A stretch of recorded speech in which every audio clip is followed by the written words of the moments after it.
एक अपराधी अगर बार बार जुर्म करके चुपचाप निकल जाता है और किसी को उसके बारे में सालों तक पता भी नहीं चलता। यह वीडियो उस क्रिमिनल की है और उसकी जुर्मों की है। पर शुरुआत करने से पहले मैं रुद्र नामदेव चोटेकर MBA LLB आपका स्वागत करता हूं मेरे YouTube चैनल इन्फोटास्टिक रुद्र में। मेरी book the untapped gold mine of forgotten heroes, जिसमें है कहानियाँ बेलू नाचियार, रानी अब्बक्का, सावित्रीबाई फुले, बहिर्जी नाइक, शाहू महाराज और अन्य फॉरगॉटन हीरोज की। अगर आपको इनकी कहानियाँ पता नहीं है तो आप आज ही ऑर्डर कर पढ़ सकते हैं। मैंने बुक की लिंक डिस्क्रिप्शन में डाल दी है। अब इस केस एनालिसिस की शुरुआत करते हैं। मैंने इस केस की सारी फैक्ट्स इंडिया कानून और nearlaw.com जैसे लीगल वेबसाइट से ली हुई है। साल 2009 फोंडा गोवा शहर के एक पुलिस स्टेशन में एक महिला की मिसिंग कंप्लेन लॉन्च होती है। कंप्लेन लॉन्च होने के बहुत दिनों बाद इन्वेस्टिगेशन में उतनी प्रोग्रेस नहीं हो पाती है। विक्टिम की फैमिली नाराज होकर पॉलिटिकल लीडर्स के पास मदद लेने जाती है इन्वेस्टिगेशन को और तेज करवाने के लिए। इन्वेस्टिगेशन के दौरान पुलिस को ब्रेक थ्रू मिलता है विक्टिम के कॉल रिकॉर्ड से। यह नंबर एक दूसरी महिला की होती है जो गुमशुदा महिला विक्टिम की दोस्तों की लिस्ट में नहीं होती है। पुलिस ने फिर इस महिला को पूछताछ के लिए बुलाया, जिसमें यह बात सामने आई कि विक्टिम की मोबाइल से उसके बॉयफ्रेंड ने उसे कॉल किया था। महिला ने फिर खुलासा किया कि उसके बॉयफ्रेंड ने उसको पहले प्यार और शादी के झूठे वादे किए, फिर उसके नग्न यानी कि न्यूड फोटोज खींचे।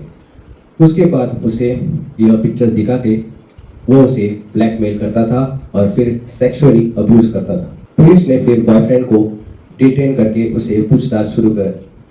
पूछताछ के दौरान बॉयफ्रेंड ने पुलिस को कुछ भी नहीं बताया, लेकिन जब पुलिस ने सारे साक्ष्य उसके सामने रख दिए तो उसने कहा कि जिसे वो शारीरिक शोषण करता था वो उसकी 17वीं विक्टिम थी और गुमशुदा लड़की उसकी 16वीं विक्टिम। इस आरोपी के ऊपर फिर रेप के चार्जेस लगे और कोर्ट ने अक्यूज को 7 साल की सजा सुनाई। पुलिस इन्वेस्टिगेशन के दौरान अक्यूज ने एक के बाद एक अपनी सारी जुर्मों को कबूल करना शुरू किया। उसके पहले विक्टिम्स में से एक घरेलू काम करने वाली महिला थी खड़पा बांध पोंडा गोवा में। उसने अपने प्यार के जाल में विक्टिम को तब फंसाया जब विक्टिम अपने साहब के बच्चों को स्कूल पहुंचाने और वापस लेकर आती थी। उसने विक्टिम को बताया कि उसकी 2 रेस्टोरेंट और एक इलेक्ट्रिक की दुकान थी। विक्टिम को उसने कहा कि वो उसे बहुत प्यार करता है और उसे शादी करना चाहता है। विक्टिम को यह भी बताया कि उसके पिताजी ने उसको 50,000 रुपये दिए थे जो वो विक्टिम के बैंक अकाउंट में डालना चाहता था। विक्टिम ने उसकी सारी बात मान ली थी। विक्टिम को उसने उसी की बैंक ब्रांच के बाहर बुलाया था।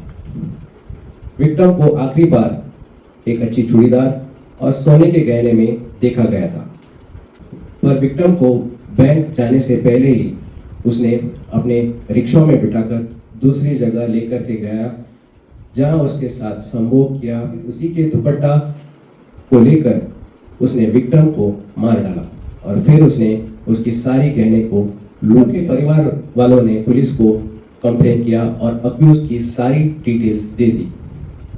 अक्यूज को पुलिस ने डिटेन किया था, लेकिन उसी के संगठन ने डिटेंशन के खिलाफ विरोध प्रदर्शन किया था, जिसकी वजह से पुलिस को उसे छोड़ना पड़ा। लेकिन 2009 में उसकी कन्फेशन पुलिस ने ले ली थी।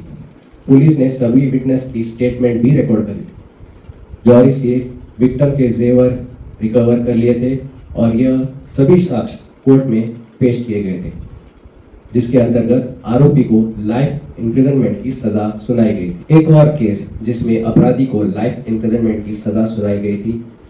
इस केस में विक्टिम नागजर पेडने गोवा से थी। विक्टिम एक STD बूथ में काम करती थी।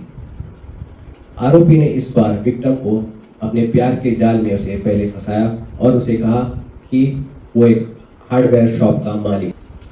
दोनों के बीच में गहरे प्रेम के संबंध थे।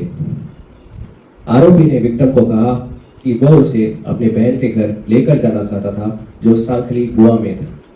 वह उसे उसकी बहन को दिखाना चाहता था और शादी को फाइनलाइज करना चाहता था। आरोपी ने विक्टिम को अच्छी तरह से सजने संवरने के लिए कहा था अपने गहनों के साथ। विक्टिम ने आरोपी की सारी बात मान ली।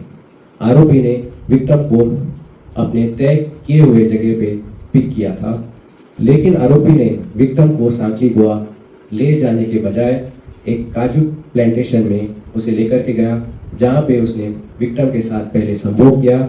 उसके बाद में उसी के ही दुपट्टे से उसे गला घोटकर मार दिया। फिर आरोपी ने विक्टिम के सारे गहनों को लूट लिया और एक जौहरी को बेच दिया। केस में विक्टिम की लाश मिसिंग कंप्लेन होने के 5 ही दिनों बाद मिली।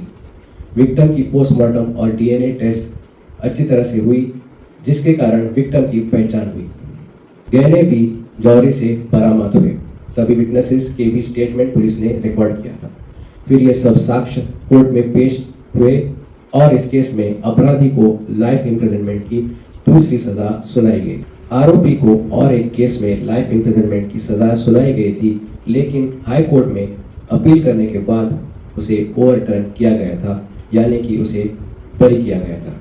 इस केस में विक्टिम एक हॉस्पिटल में काम करने वाली महिला थी और आरोपी की जब बेटी बीमार थी तब उसने उसे अपने प्यार के जाल में फंसाया था। उसने विक्टिम के साथ संभोग किया और फिर उसे मार डाला। उसकी लाश को फिर गोवा यूनिवर्सिटी एरिया में डिस्पोज किया था। हाई कोर्ट में डीएनए के साक्ष्य स्ट्रॉन्ग ना होने की वजह से कोर्ट ने उसे बरी किया था। इस केस में एक और केस थी जिसने मीडिया ने बारीकी से फॉलो किया था।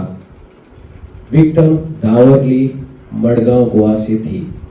विक्टिम के परिवारजन आरोपी को अच्छी तरह से पहचानते थे, क्योंकि आरोपी ने विक्टिम के घर के बगल में ही एक रूम बनाने का कॉन्ट्रैक्ट लिया था। आरोपी ने उसी के घर के लड़की को अपने प्यार के जाल में फंसाया था। विक्टिम जब गायब हुई थी तब उसने अपने घर से 80,000 कैश, 1.75 लाख के गहने लिए थे। उसने अपने परिवार के लिए एक पत्र भी लिखा था, जिसमें उसने कहा कि वो अपने बॉयफ्रेंड के साथ मुंबई गई थी और उसे फिर कभी मत ढूंढना। मिसिंग कंप्लेन के बाद इन्वेस्टिगेशन में भी ज़्यादा प्रोग्रेस नहीं हुआ था, लेकिन पुलिस इन्वेस्टिगेशन के दौरान उसने कबूल किया कि उसने उसे मार दिया था। पहले उसे शादी करने के बहाने एक मंदिर लेकर के गया, लेकिन वो उसे दूसरी जगह लेकर के गया और उसके साथ संभोग किया। फिर उसने उसे मारकर एक दूसरे लोकेशन पे डिस्पोज किया। इस केस में भी स्ट्रॉन्ग एविडेंस ना होने के कारण अपराधी को बरी किया कोर्ट ने। इस अपराधी का मेन मोटिव था मिडिल क्लास की भोली भाली औरतों को अपने प्यार के झूठे जाल में फंसाना, फिर उनके साथ संभोग करना और फिर उन्हीं के दुपट्टे को लेकर उनको मार डालना। इस अपराधी को थोड़े ही केसेस में सजा सुनाई गई थी और बहुत सारे केस में साक्ष्य ना होने की वजह से उसे बरी किया था। अब आप किसे जिम्मेदार ठहराएंगे? क्या ये जुर्म रोके जा सकते थे? आपकी प्रतिक्रिया जरूर दीजिएगा कमेंट सेक्शन में। अगर आपको यह वीडियो पसंद आई तो लाइक का बटन जरूर दबा दीजिएगा। अपने फ्रेंड सर्कल में यह वीडियो को शेयर कर दीजिएगा और मेरे YouTube चैनल इन्फोटेस्टिक ग्रुप को सब्सक्राइब करना ना भूलिएगा। अगले वीडियो तक मुस्कुराते रहिए, खुश रहिए। धन्यवाद।